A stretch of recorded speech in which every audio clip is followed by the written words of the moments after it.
and welcome back to my channel for my Advent programming. Look around your house if you have your Christmas decorations up. What do I mean if? Of course you do. How many angels do you see? I have a few myself. What feelings do these decorative angels evoke in us? Warm, cozy, and cute with their little happy expressions and chubbiness. They're sort of an antithesis to the naughty elf on the shelf. In our homes, the angels seem fully domesticated and dipped into the shimmering golden sentimentality and nostalgia. But does that correspond to the biblical nativity stories? The angels in the Gospels evoke dread, cause unease, and stretch credulity as they announce by their mere presence that the otherworldly is here. I mean, take Luke, who sets out to write an accurate, precise, historic account. He says to Theophilus, so that you may know the certainty of the things you have been taught. And then Luke dives immediately into angels' appearances. The supernatural is the historical here. As soon as the angels show up in the nativity stories, even for those of us who have been Christians for a long time, we categorize these appearances, perhaps even subconsciously, into a group of hard to imagine, identify, wrap our head around stories. Well, the nativity protagonists themselves are taken aback as well. The common theme in all these stories of angels' appearances is the supernatural is here. Suspend the two reactions that most humans have to it, suspicion or disbelief, and or fear. That the supernatural is here is, guess what? Good news.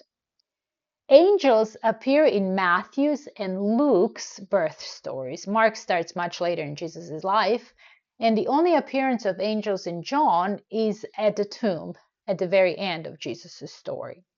The angel in Matthew's birth narrative appears to Joseph only, repeatedly, and always in a dream. That angel in Matthew is unnamed, the angel of the Lord. Interestingly, in Matthew, the Magi are warned in a dream to go back home another way, but not by an angel. Unlike Joseph's, the Magi's is an angel-less dream. In Luke, an angel named Gabriel brings the revelation to both Zechariah and Mary. Only two angels are explicitly named in the Bible. One is Michael in Daniel, Jude, and Revelation, and the other is Gabriel in Daniel.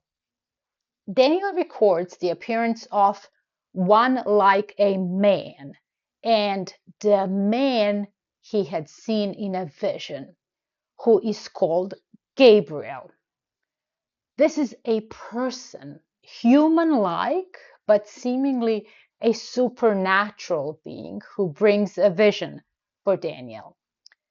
Are we to understand that the same being who interacted with Daniel centuries earlier is the same particular celestial being engaging with Zechariah and Mary regarding Jesus' birth?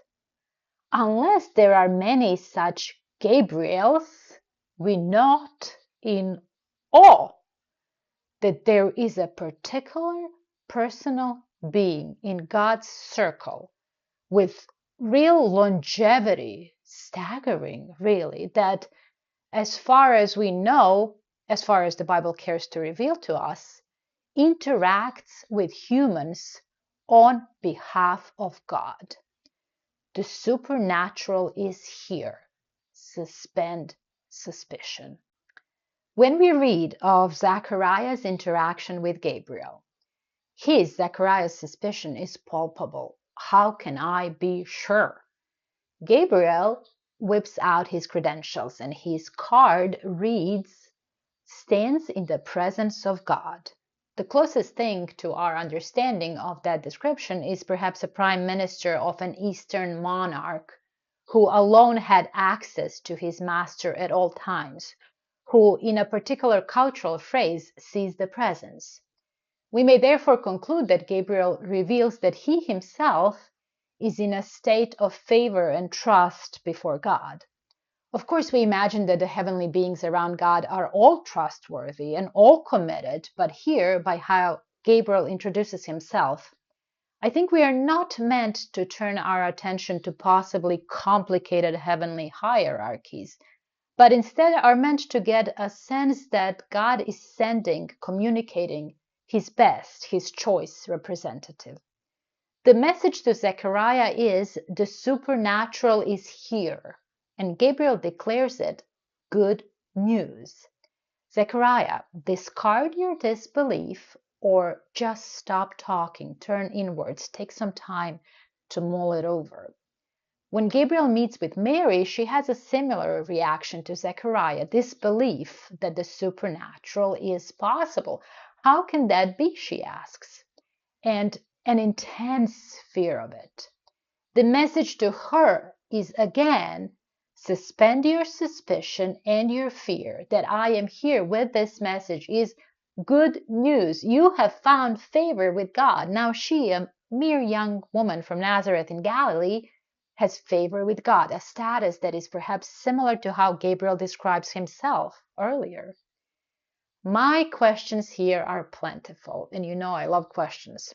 What does Gabriel's voice sound like? What does he look like? Similar to Daniel's experience, human-like being, or what? Why does Zechariah's suspicion and disbelief warrant 9 months of muteness, while Mary's question, how can that be, doesn't? What do you think is the difference here? Perhaps the young woman who is not a seasoned minister of holy things like Zechariah, who bears the Son of God, gets more grace. And then we come to the shepherds. Only Luke has this story. The singular angel of the Lord that initially talks to them is not named. But can we by this point assume it's Gabriel again? In the deep of the night, along with the angel's appearance, we are told that the glory of the Lord shone around them. That's an interesting little detail here, absent from Zechariah and Mary's account. What did that look like? We are told once again that the arrival of the supernatural by now predictably terrifies humans. This revelation also comes with assurances. This is good news of great joy.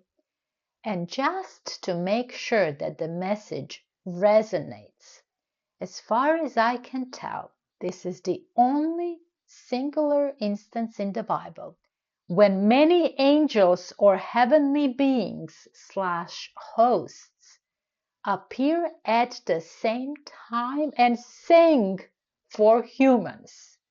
The lyrics of the song including, and on earth, peace to those on whom God's favor rests. Again with the favor. For the shepherds then, it starts with one angel, and then the burst of the supernatural into this world swells up. It's the heavenly, we come in peace for all humankind event. What melody was it? Did the shepherds go on to whistle it each till the end of their days? How long did the concert go on? What did the shepherds do? Were they just sitting there with their mouths open, or did they get up and dance and clap? What did the sheep do? Did they gather or did they scatter? I also wonder whether somehow the shepherd's context merited the song in the sky as part of the supernatural revelation, for the reasons that were very particular to their profession. What was the night of watchfulness like in general? Did they sit there in a group observing the night sky and perhaps entertaining themselves with music and singing? And that's why this particular supernatural display was fitting for them. We have now come to the point in the biblical story where the long silence is over. God again will speak. God again will reveal. God desires to communicate his intent to these particular people, not by a burning bush, not by an image of some sort, or writing on the wall, or a voice from heaven, but through a person who has a unique identity and place in God's realm, and in Luke, even a name. Why? To what end are the angels part of the Nativity stories? If pressed to describe them in one word, most people would say the angels are messengers. From other scriptural descriptions, we fill in the picture a bit as we are told that the law was given through angels, that all angels are ministering spirits sent to serve those who will inherit salvation, that they do God's bidding and obey his word, and of course, that the angels possess a certain longing to understand the things relating to the salvation of the human world. That's a bit of extra information. But what specific role do they play in the prequel to the birth of Jesus? I think they are definitively not there as cute religious decor, and they are not there as mere messengers. The angels are not like some heavenly interns who run errands, heavenly PAs. I think that's a very limiting picture. I think that we should not just look at them through the lens of functionality, what they do, what they effect.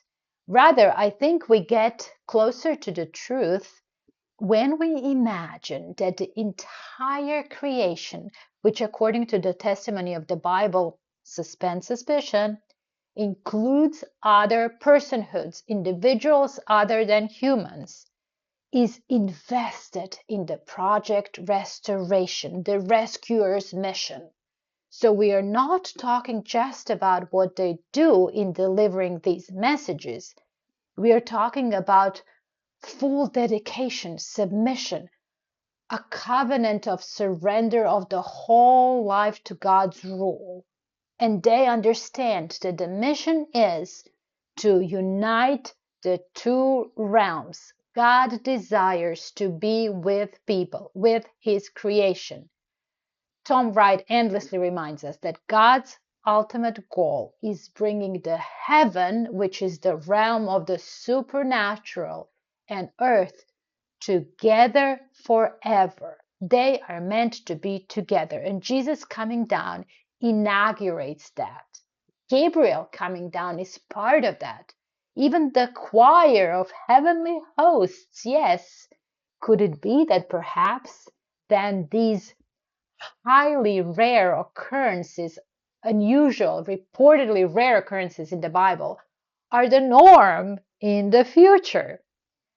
I think I'm saying that the nativity stories immediately pack a punch, require, in Luke's words, certainty that the angels broke the barrier between two worlds to dispense with disbelief, to suspend all suspicion, and discard the fear aside and usher the era of good news. I mean, if I can't accept that the real beings came from another realm where God dwells, I shouldn't really bother with the rest of it. Either I suspend all suspicion, and from the angels I move on to look at and hear from God in human form, or I just close this book.